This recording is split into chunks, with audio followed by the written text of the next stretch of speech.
the EU sleepwalking into disaster. Europe talks tough, but without the US, it's nowhere near ready for war. Colonel Richard Kemp says it'll take years, even with billions spent. Ukraine is holding the line with limited NATO help. China, well, that's rising fast. And the West, barely battle ready. Will America walk away from NATO or lead from the front with an America First doctrine? Tonight, Colonel Richard Kemp, combat veteran and global military strategist, joins us for an unfiltered look at what's coming. President Biden showed nothing but weakness during his term of office in the White House.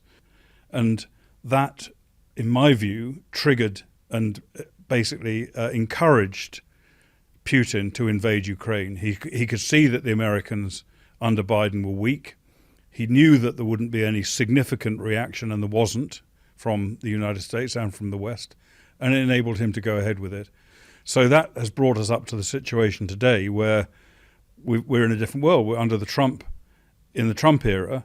Trump quite rightly wants to end these conflicts. He wants to end, first of all, the conflict in Ukraine. The conflict either ends in a ceasefire or a frozen conflict. Either way, Russia's in control of a lot of Ukraine's territory, including some of its most important territory. And I think that was predictable. Irrespective of Trump's involvement in it, that was going to happen in that way because, again, going back to President Biden, he refused, as did the European countries, to give Ukraine enough support to enable them to win. They were given a lot of military support, but only enough to defend themselves, not enough to push the Russians back out of Ukrainian territory. But on top of that, there were massive restrictions placed on the Ukrainians as to how they could use this equipment. There's a reason why all this happened in this way, and that's because Biden and the European leaders were terrified of Russia. Putin threatened to escalate the conflict. He threatened to attack NATO countries. He threatened nuclear war, and they believed him. They were intimidated by him. They managed to deter themselves by Russia's words.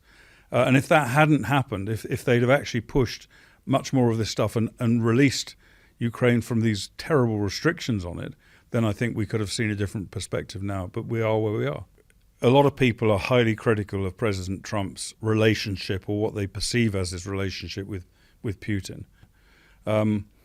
But let's not forget, if you want a dictator like Putin to come to some kind of terms, then you can't be attacking him. If Trump wants to persuade Putin to reach an agreement, albeit not a very good one for Ukraine, but if Trump wants to do that, he can't be attacking Putin. He's got to be talking to both sides. It's a terrible thing to have to do, but he has to do it.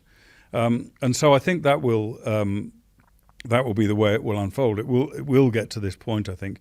And don't forget the other thing in Trump's mind, and quite rightly, is that he's got to worry probably predominantly about China. China is probably the greatest threat and potential threat the world has today. Part of his thinking, I believe, in his relationship with Russia, is to try and split Russia off from China. Well, one of the problems, of course, with Russia coming out on top in the Ukraine war, which it looks like it's going to do, one of the problems of that is, of course, that in a way encourages China to be more aggressive, in the same way as the withdrawal from Afghanistan encouraged Putin to be more aggressive. I think this end situation is likely to encourage China to greater aggression, and America has to be ready to counter that.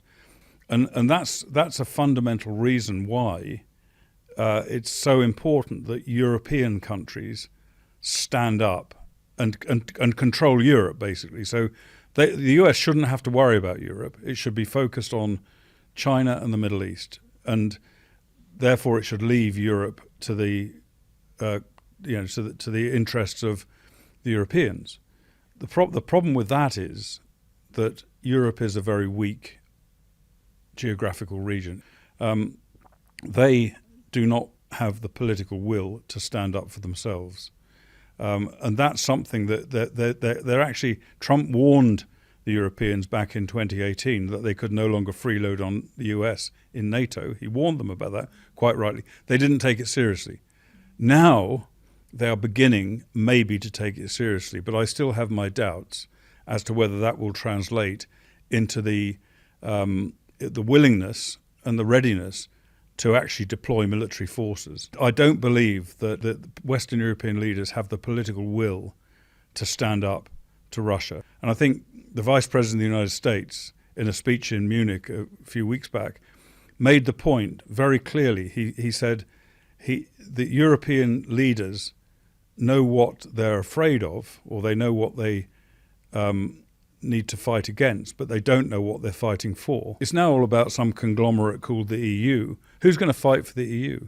I don't believe the US is going to withdraw from NATO. It's obviously anything is possible, but I think it's quite unlikely that's going to happen. But that aside, the other NATO countries are far from ready to contend with the situation as described. It's very easy to build a capable and strong armed forces. It's much more difficult, as I mentioned, it's much more difficult to muster the political courage to use that. And it's also very difficult to persuade and convince young people who make up the backbone of any armed forces that they should be willing to fight.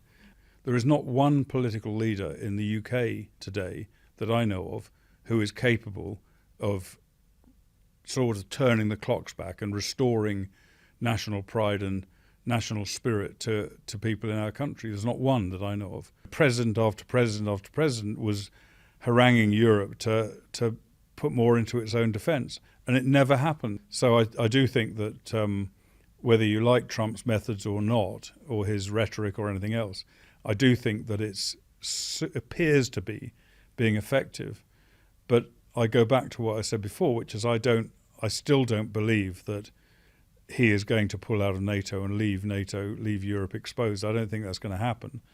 And another country actually that is quite I would consider as exemplars for us is Israel. And you know, I've been in Israel for a great deal of time, and all of the problems that I've kind of identified and tried to describe in Europe, it doesn't exist here in Israel. I'm not saying Israel is without its problems, because of course, you know, it has huge problems. But one thing that Israelis understand is that one thing they have is immense national pride, quite rightly. And the other thing is that they understand that if they want to survive as a country, they've got to be ready to stand up and fight.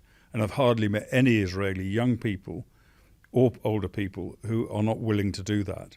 It's the direct inverse, I think, of our societies in Europe.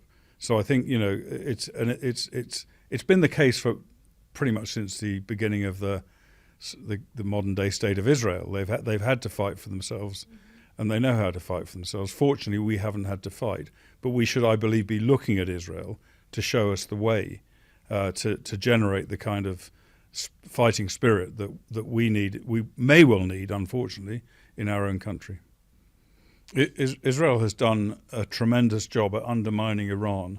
Of course, Hamas, Islamic Jihad, the Hezbollah in Lebanon, the Houthis, the jihadists in Iraq, these are all part of Iran's kind of octopus. The head is in Iran, the arms are in the different places I just described.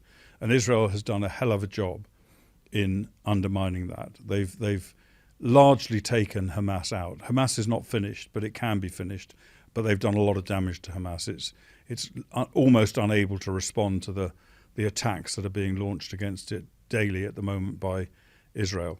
Hezbollah, which was, before this war began, was considered to be the most effective, most strongest capable terrorist organization in the world, now is reduced to a pile of ashes. Again, it's not completely out of the game. It's still there. It's still got the potential to rise again, but it's not really. It's been largely, or to a large extent, its worst fighting capabilities have been eliminated. And we've seen that again by the fact that they are unable really at the moment to launch a massive large-scale attack on Israel as they were before the 7th of October.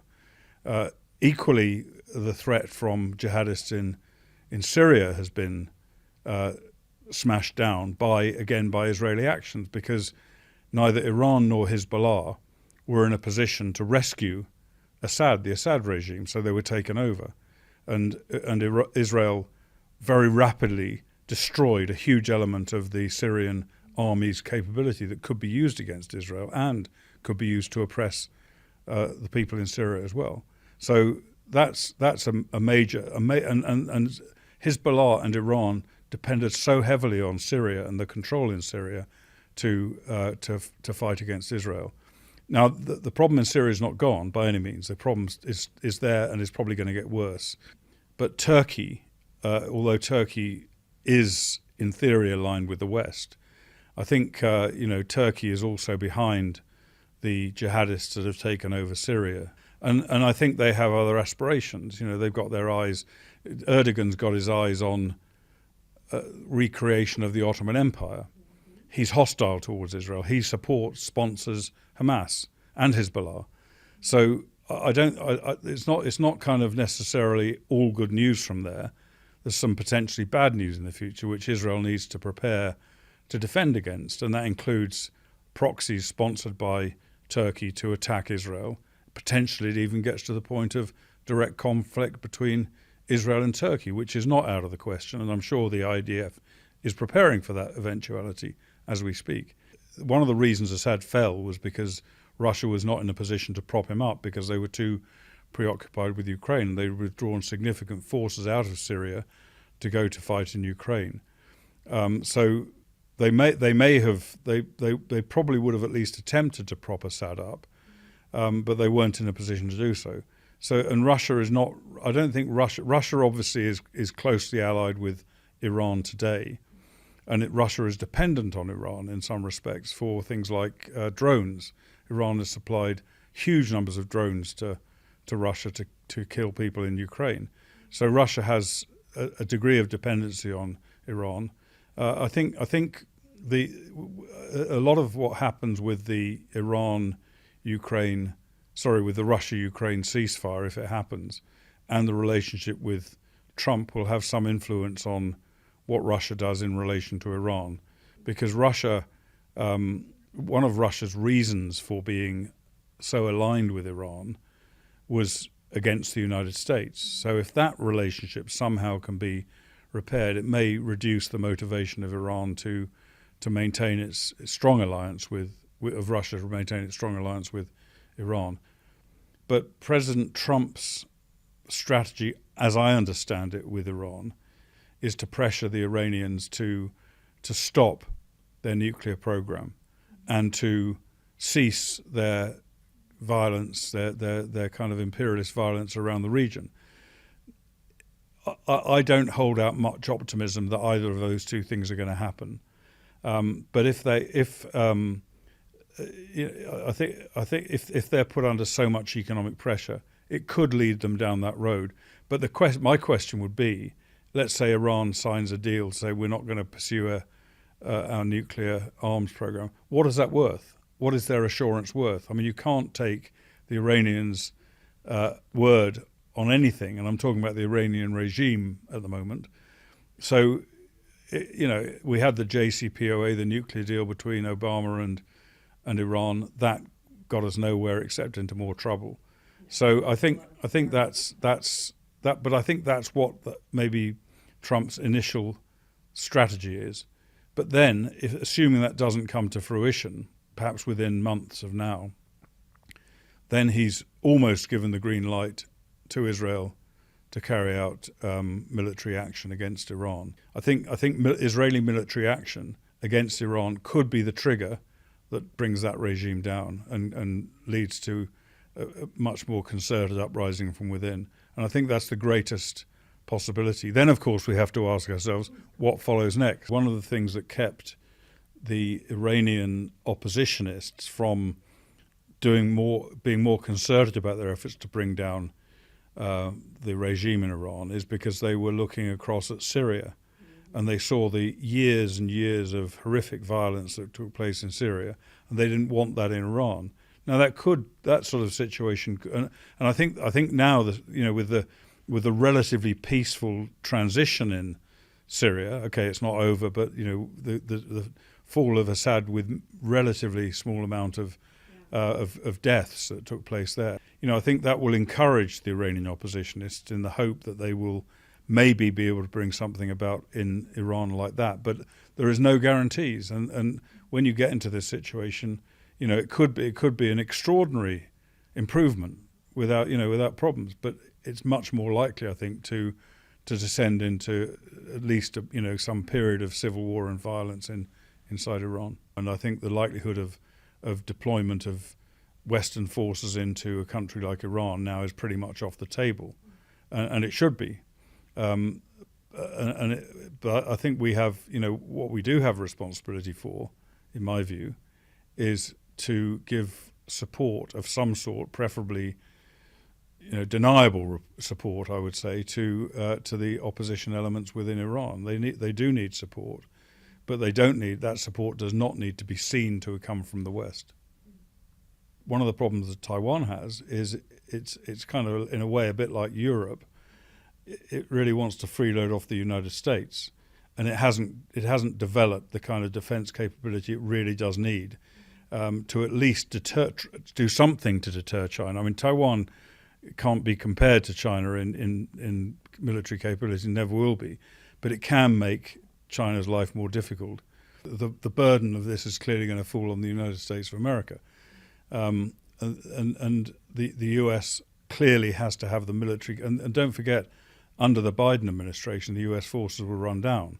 So one of the priorities needs to be to build that up again and to create not just the military force capable of interdicting China if it decided to launch military operations against Taiwan, but perhaps equally important to show that it has that capability, have the deterrent effect. And I think we should. It's a bit like Russia and Ukraine. Yes, Russia invaded Ukraine. Russia has made slow but distinct progress in Ukraine. But it was not easy for Russia. It was a very tough challenge for Russia. Russia's lost a very large number of troops as well as huge amounts of military equipment in that process.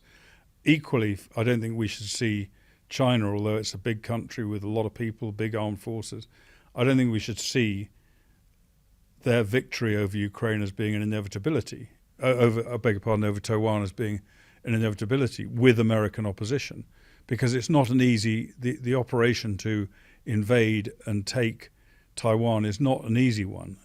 Amphibious operations are notoriously very difficult, and so I don't think we should look at it as being something we couldn't do, but it's something we should be prepared to do, and we should make sure we've got sufficient forces to deal with that situation if it occurs. And the fighting in Ukraine has reminded us that it's not all about just drones zooming around the skies and artificial intelligence and people tapping into the computers, but actually involves physical violence on the ground with infantry soldiers, with tanks, artillery, and all the rest of it. So that's something that has to be significantly developed, but also air defences. And Europe depends almost, not totally, but almost exclusively on the United States for air defence. It's an area that's been sorely neglected over many years, and that's a major area of focus. And I think another aspect that I would seriously be looking at is the nuclear deterrent. Russia has a very large number of nuclear missiles. They have not just kind of what are known as strategic nuclear weapons, which can be fired over long distances, destroy cities, etc.